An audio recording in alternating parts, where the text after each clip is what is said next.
Take a moment to pause this video to read its full problem statement.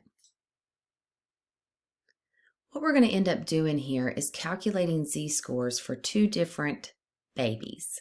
We have a baby that is born at 33 weeks and another baby that is born at 40 weeks. And we're given their specific weight in grams. Everything is in grams, so I didn't put down the units, but at least I don't have to worry about any unit conversions here.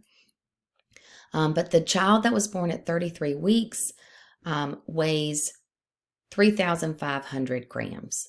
The child that was born at 40 weeks weighs 3,800 grams. These are the X values, the individual values of specific data within different sets. Next, what we need is the mean and standard deviation of these data sets, okay, of these two different gestation periods. What we're going to do with that eventually is we're going to come back up here and put this information into the z-score formula.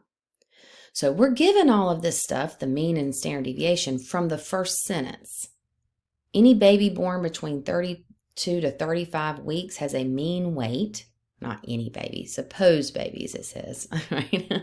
Has a mean weight of 3,000 grams and a standard deviation of 900 grams.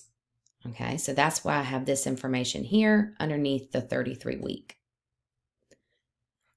For the 40 week, let's see, any baby born after 40 weeks, or suppose rather, I'm sorry, I keep saying any, it should be suppose, has a mean weight of 3,300 grams and a standard deviation of 415 grams. And that's why I see this, I've written this information over here.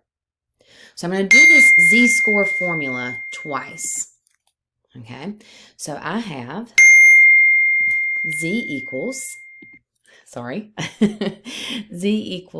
the specific X value minus the mean divided by the standard deviation. Now, when I did this for the 33 weeks, I got rounded to 2 decimal places, was approximately 0.56. I do this same formula, but for the 40 week baby with that mean for that set and the standard deviation for that set, or that population, we could say. And I had rounded to 2 decimal places, 1.20. So what's next is I just need to pick the best answer choice.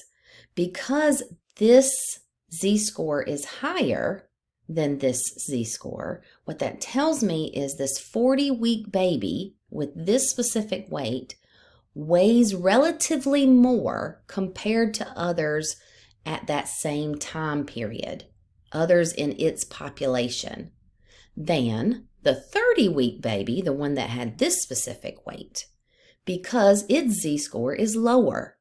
That tells me a comparison to its population, babies born between 32 and 35 weeks. So that's why you see this particular choice being made here with those corresponding z-scores put into those blanks.